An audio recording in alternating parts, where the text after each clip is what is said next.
electronically. My bits are there. And where are you? Hi. Hi, Elon. How are you? Good. How are you? Pretty good. Pretty good. Thank you so much for being here. And by here, I mean... Sure. Electronically. Electronically. My bits are there. And where are you right now? I'm at the Tesla Giga Texas factory that we're about to complete. So yeah, what you see behind me is the factory, basically. We have the office space and the factory kind of together. So I think this is kind of important that we don't have ivory tower management or engineering, and that the management and engineering is as close to the factory as possible. So yeah, so you can see what's going on in the factory and stay grounded. All right, well, I'm in the ivory tower here in front of a lot of CEOs and a live audience here in Washington, D.C. And we are also joined by lots of people all over the internet. We are streaming this to WSJ.com, Twitter, and YouTube. So we have a very brief amount of time, only 30 minutes, but I'm very excited to talk about a wide range of things. I want to start with talking about our world, the world we currently live in. Then I want to move to the future of the world, and then talk a little bit about your world. And so we'll start right here in Washington, D.C., where everyone is talking about the infrastructure plan and the bill. And I wanted to ask you, say tomorrow you get a phone call from Joe Biden, and he says... I think that's unlikely, but sure. Okay. You know, he just gives you a call, and he says, you know, I haven't been talking a lot about Tesla lately, but, you know, what do you need from this bill? What are your needs? What do you answer him? Well, I mean, to be totally frank, I don't know if we, at least no one at Tesla has actually brought up whether they care about this bill or not. I think if this bill happened or didn't happen, I don't know. We don't think about it at all, really. Okay. It might be better. Honestly, it might be better if the bill doesn't pass, because we've spent so much money. You know, it's like the federal budget deficit is insane. You know, it's like $3 trillion. Federal expenditures are $7 trillion. Federal revenue is $4 trillion. That's a $3 trillion difference in. If this was a company, it'd be a $3 trillion loss. So I don't know if we should be adding to that loss. That seems pretty crazy. Something's got to give. You can't just spend $3 trillion more than you own every year and expect, you know, don't expect something bad to happen. I think, you know, this is not good. Well, Mitch McConnell is actually saying... In fact, if I may elaborate on that, the deficit is more than $3 trillion when you look at the future obligations. So it's $7 trillion of current expenditures, but it's much more than that if you look at future obligations for Social Security, Medicare, and so forth. So we're running this incredible deficit. Something's got to give. I don't know. This can't keep going. Well, Mitch McConnell said something similar. That it wasn't too, not as extreme as you. But okay, so let's say his follow-up question is, okay, Elon, you don't think we need to spend anything on the infrastructure? If he says to you, what is the biggest improvement we can make to the U.S. infrastructure? What do you say? I think we generally could have better airports, better highways, and you know, I think that especially in cities that are congested, we've got to do something to deal with the extreme traffic, which I think is some combination of double-deckering freeways and building tunnels. But if we don't do something, we will be stuck in traffic for forever. And as autonomous vehicles come to the fore, and it's easier to drive without going through the pain of having to drive yourself, which is absolutely coming, and will be one of the biggest transformations ever in human civilization. There will be more cars on the road, and the traffic will get much worse. And so we really need to do some combination of tunnels and or like I said, double-deckering freeways. I'm not a big believer in flying cars. They're basically helicopters with wheels, and people don't want the skies to be swarming with helicopters. So it's tunnels and double-deckering freeways. We don't have a traffic problem in suburbs. We have a traffic problem on freeways because they were just too small and did not anticipate the size of the urban environments that we currently experience. So, yeah, but I don't see a strong effort in this direction. Well, I want to come back to autonomous vehicles, but want to just stay a little bit more on the role of government. You said at this conference actually a year ago that you think government should really just be hands-off when it comes to innovation. Though with this bill, there is a lot of support for EVs, and it could be the biggest change that we've seen throughout the country in terms of the infrastructure of EVs, and it helps Tesla. What do you think the role of government should be? I think the role of government should be that of like a referee, and you know, like, but not a player on the field.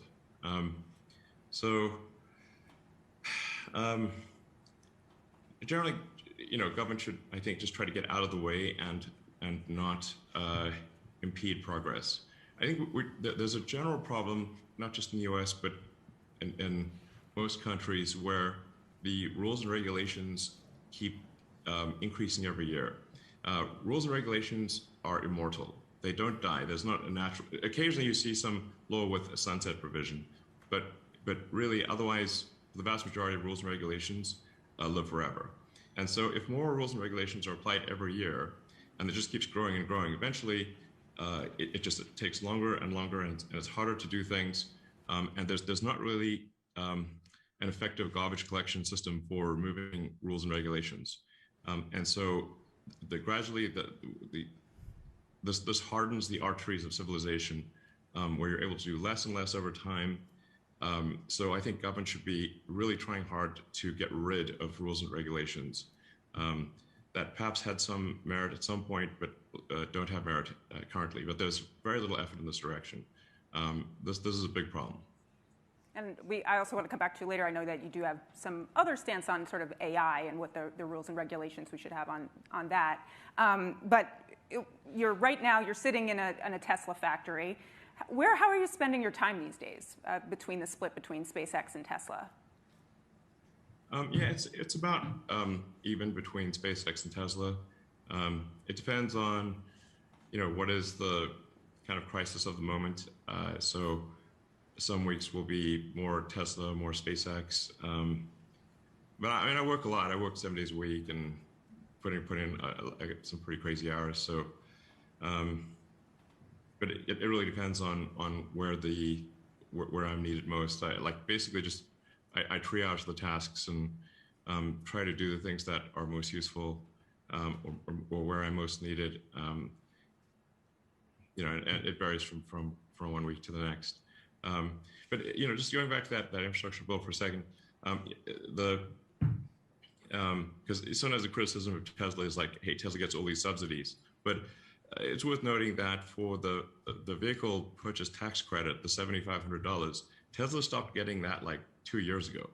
So whereas everyone else, I think, except for GM, still gets the $7,500 tax credit. So all of our sales this year and I think last year had nothing to do with the tax credit because we were no longer eligible because we'd made so many electric cars. Tesla's made roughly 2/3 of all the electric cars in the United States. I'm not sure if most people are aware of that. So Tesla's made basically twice as many electric vehicles as the rest of industry combined. And we don't need the $7,500 tax credit. I would say, honestly, I would just can this whole bill. Don't pass it. That's my recommendation. What about the support though for the charging network? I mean, there are parts of this bill. No. No, I mean, do we need support for gas stations? We don't. So there's no need for this for support for a charging network. I would delete it. Delete. Okay. All right. I'm literally saying get rid of all subsidies. And but also for oil and gas. If you think about also how this affects your competitors, is that impact how some of your view on this? I mean, maybe they need it. I don't know. But I think just generally, I'm in favor of deleting subsidies. I mean, when we started Tesla, there were no EV subsidies at all, and gasoline was super cheap. We did not anticipate any subsidies. That came later, and that came the $7,500 tax credit came as a result not of Tesla activity, but of General Motors lobbying for it. So I would just say just delete them all. All right, but there's some other good things in this bill that some would argue. I mean, a lot of money earmarked for R&D. Would you want to put that towards something? No. Okay. All right. We're going to move on from the bill because I think we get what you're saying on it. In general, we should just, if we don't cut government spending, something really bad's going to happen. This is crazy. Our spending is so far in excess of revenue, it's insane. Like you could zero out all billionaires in the country. There's all this like anti-billionaire BS. If you zeroed out all the billionaires, you still wouldn't solve the deficit. All right, I'll ask you another question around the billionaire BS. Say tomorrow we've talked, you get the phone call from President Biden. Next day, actually, we decide we elect you to Congress. Somehow this happens. You're now working on tax bills. You're working on tax policy. How do you tax someone like you? How do you tax billionaires? I mean, first of all, I pay a lot of tax. I mean, my marginal tax rate is like 53%. So that's not trivial. And then obviously there's like, asset-based taxes, the sales tax and everything else. There's also the estate tax. And generally, I think the estate tax is a good tax. Like if you think of assets beyond a certain level that are far beyond, let's say, somebody's ability to consume, then at a certain point, really what you're doing is capital allocation. So it's not money for personal expenditures. What you're doing is capital allocation. And it does not make sense to take the job of capital allocation away from people who have demonstrated great skill in capital allocation and give it to an entity that has demonstrated very poor skill in capital allocation, which is the government. I mean, you can think of the government essentially as a corporation in the limit. The government is simply the biggest corporation with a monopoly on violence, and where you have no recourse.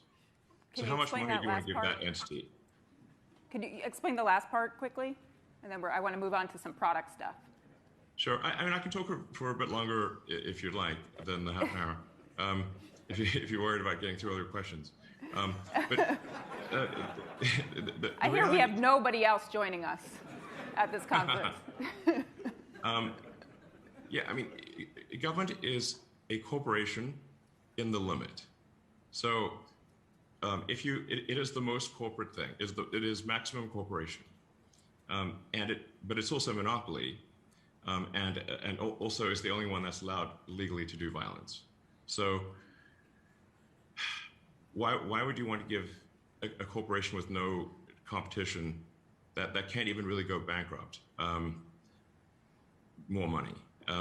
Now, it's not as though I think the government shouldn't exist or that they're not good things that the government can do or things that are necessary for the government to do. For example, science programs where we send a probe to Mars, and the value of that is it's a small amount of value for all citizens, but it would be inefficient to sort of go and collect $10 from every citizen for a Mars probe, and so therefore it's better to have the government do something like that, like a heavy science program, rather than try to collect small amounts of money from everyone. So I'm not somebody who's sort of an extreme libertarian and thinks the government should not do anything. I just think we should minimize what the government does, because the government's efficiency at spending is just going to be lower than a competitive commercial company, but by a lot. If you look at, say, East Germany versus West Germany or North Korea versus South Korea, and you look at the GDP per capita of East and West Germany or North and South Korea, the difference is gigantic. And that's just the difference between East and West Germany. It's like a random line was drawn, basically depending on where the Red Army was and where the Allied troops were. And East Germany's productivity was like at least 5 times worse than West Germany. And it's not like West Germany was like some bastion of capitalism. They were quite socialist, really. So there may be as much as an order of magnitude difference between the efficiency of a competitive private company versus the government. I'm going to shift away from government, come back to your world. Just thinking about sort of how you juggle Tesla and SpaceX, and you've said along the way that the workload at Tesla is quite a lot. Have you? And I know now you could regain the chairman position. Have you thought about that? Have you thought about that? Have you thought about your sort of your title and your position there right now? I mean, it's interesting that these titles. You know that there's actually only 3 titles that actually mean anything for a corporation. It's president, secretary, and treasurer, and technically they could be the same person. And all these other titles are just basically made up. So CEO is a made-up title, CFO is a made-up title, general counsel a made-up title. Don't mean anything. That's a nice. I think a room of CEOs are how we feel about that. Yep. It was like obviously just somebody's marketing experiment.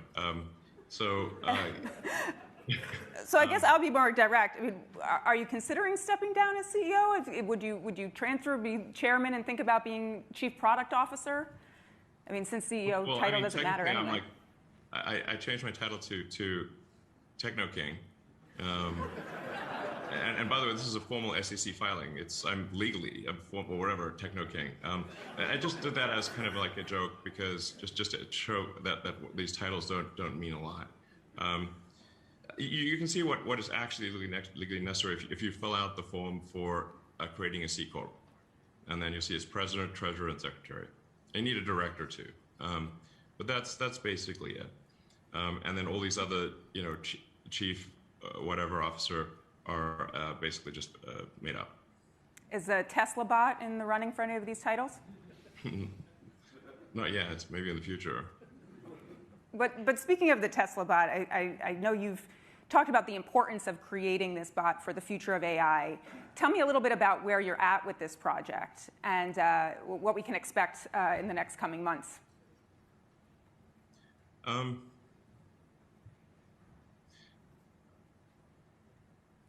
Well, with the Tesla autopilot or full self-driving, we're effectively, I think, creating the most advanced practical AI for navigating the real world. And you can also think of Tesla as like the world's biggest robot company, or semi-sentient robot company.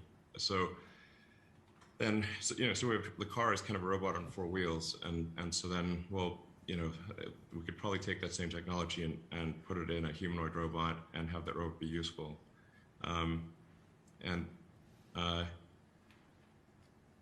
So essentially to have the humanoid part, we need to develop some custom actuators and sensors, and then essentially use the Tesla full self-driving or autopilot, or just generally speaking, real-world navigation AI in the humanoid robot. And I think this could be quite profound. I don't know exactly when we will get this right, but we will get it right. And you've said also that it will solve some labor issues. I mean, what are some things that you envision this bot doing? Well, it has the potential to be a generalized substitute for human labor over time. And the economy, the foundation of the economy is labor. I mean, capital equipment is essentially distilled labor. So I was talking to a friend of mine actually to say, just like what should we optimize for? And what he said was gross profit per employee, fully considered. So you got to include the supply chain in that. the fundamental constraint is labor. There are not enough people. I can't emphasize this enough. There are not enough people.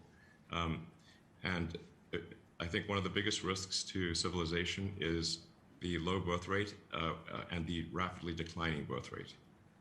It is, and yet so many people, including smart people, think that there are too many people in the world and think that the population is growing out of control. It's completely the opposite. Please look at the numbers. If people don't have more children, civilization is going to crumble. Mark my words. Is this why you have so many children? I'm trying to set a good example. Yeah. You know, gotta practice what I preach. I won't ask you to predict how many more children you're going to have tonight, but I want to move on to some future talk. That's part of where I'm going with this Tesla bot. I'm not as good at Twitter as you are, but people on Twitter are asking me what's going to happen on 12/9. Can you tell me what's going to happen on 12/9? Nothing as far as I know. I don't know where this came from.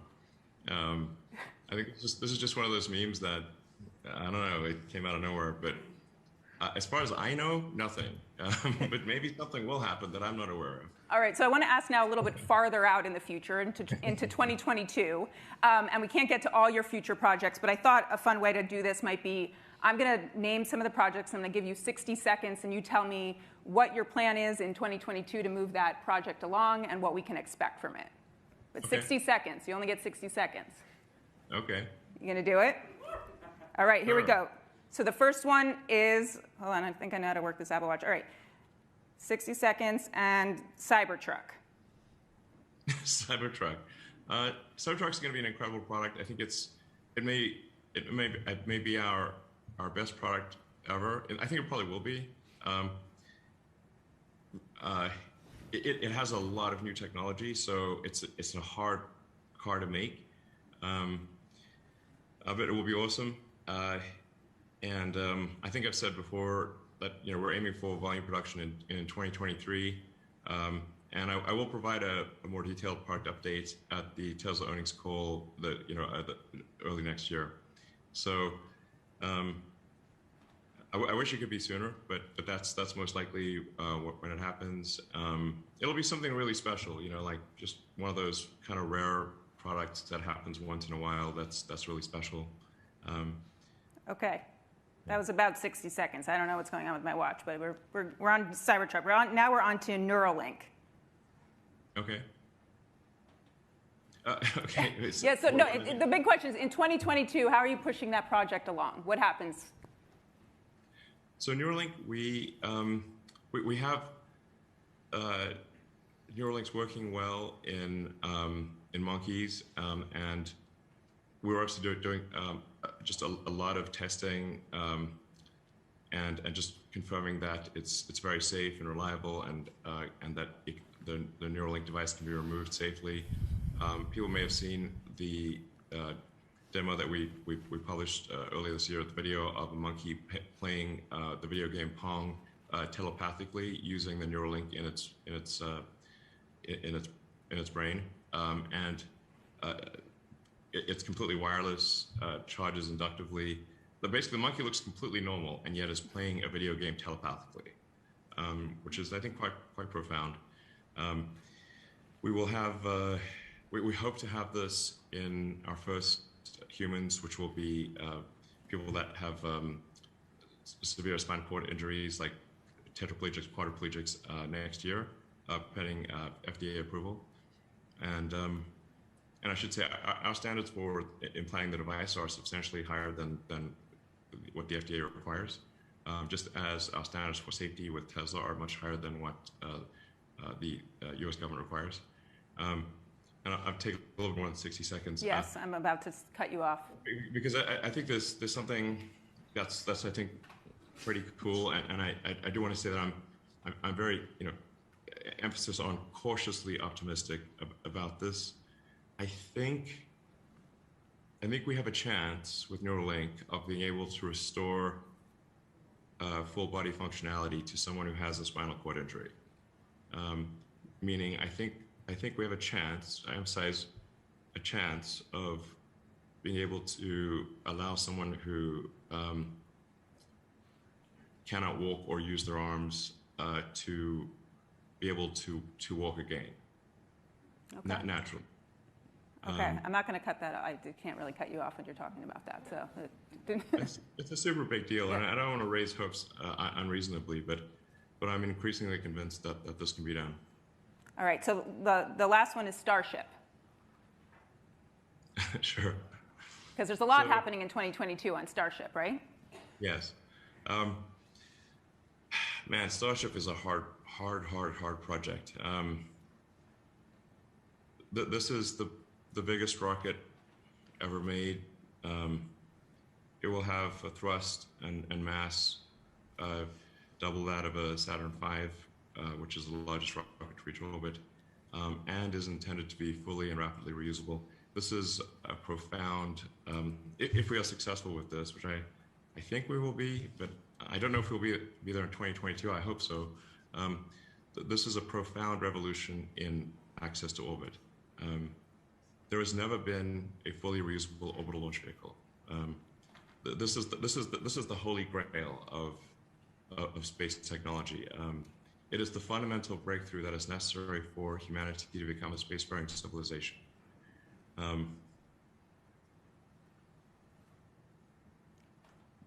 This absorbs more of my mental energy than probably any other single thing. But it is so preposterously difficult that there are times where I wonder whether we can actually do this. And if you had to summarize very quickly, what is so hard about it for just a normal person to understand? What is so hard about it? Well, this will take a lot more than 60 seconds, but... But now I'm so interested. Okay, well... Oh, no. Okay, so...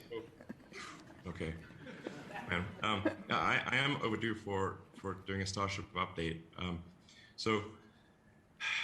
We live on a planet where the gravity is actually very strong. We actually live on the densest planet in the solar system. Our atmosphere is very thick. And what this comes down to is that a typical orbital rocket might be able to put about 2% of its liftoff mass into orbit. And then this is with smart people trying hard, maybe 2.5%. And no rocket, to the best of my knowledge, has ever gotten above 4% of its liftoff mass to orbit. So now, in order to make a rocket fully reusable, you've got to basically create a rocket that can do about 4%, if not more than 4%, of its liftoff mass to orbit, which hasn't happened before. So that means you have to have basically A-pluses across the board, incredibly efficient engines, incredibly efficient structure. You do need scale because there are some efficiencies of scale. That's why part of why Starship is so gigantic. Because, for example, the brain of the rocket really weighs about the same if it's a small rocket or a big rocket. So with a big rocket, you get to have the avionics be basically round down to 0% or be inconsequential in the mass of the vehicle. Then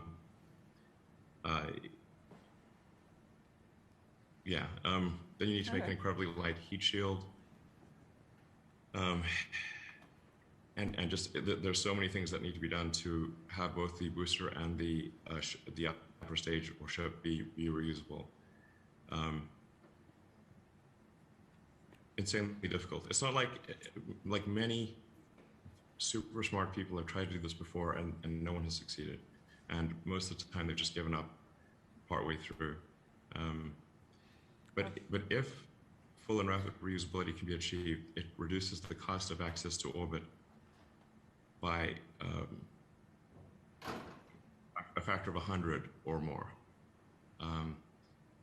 So more of us could go eventually. Yeah, it's like an aircraft. Imagine if an aircraft or a car or any form of transport was not reusable.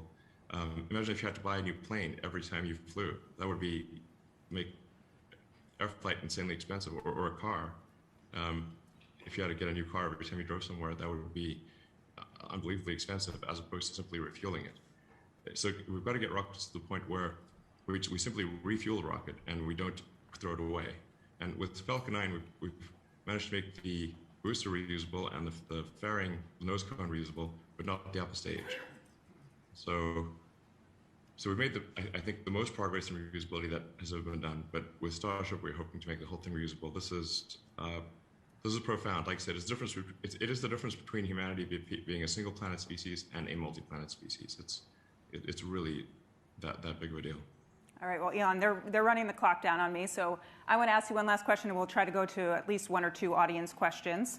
I wanted to ask you a little bit about humor. You're a pretty funny guy. You show it on Twitter a lot. You've hosted SNL. And I'm wondering how that plays into your management style. I mean, would your coworkers say you're funny? Is this something you're sort of bringing to the office now? Is it helped with managing your teams? I mean, I think I'm funny. I find my jokes funny. I don't know. I guess I do. I mean, I do crack a lot of jokes. They don't all land, but I am aspirationally, aspirationally funny. Yeah. I mean, we try to have a good sense of humor. At the office too. Okay. I think yeah. I also wanted to ask that lately on Twitter, and you've been poking fun at people for their age quite a bit, and I wanted to have a sense of, do you not plan to age, and what is your how are you combating aging? Is there some secret technology we don't know about that you've got? I'm not aware of any secret technology to combat aging, and I mean, I don't know that we should really try to live for a super long time. I think there is it is important for us to die because, most of the times people don't change their mind; they just die. And so if we live forever, then we might become a very ossified society where new ideas cannot succeed.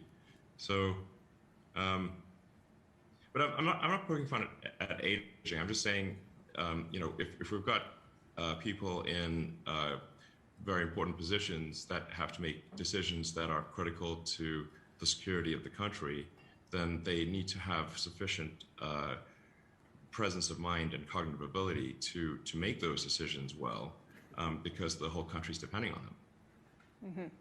Well, I thought you might say psychedelics were your way of not aging, but I would like to just go if there's anyone's got one or two questions for this guy. I don't think dropping acid makes you age less. So I think drugs probably make you age more, not less. But, all right. Okay. Well, Elon, thank you so much for being with us here tonight.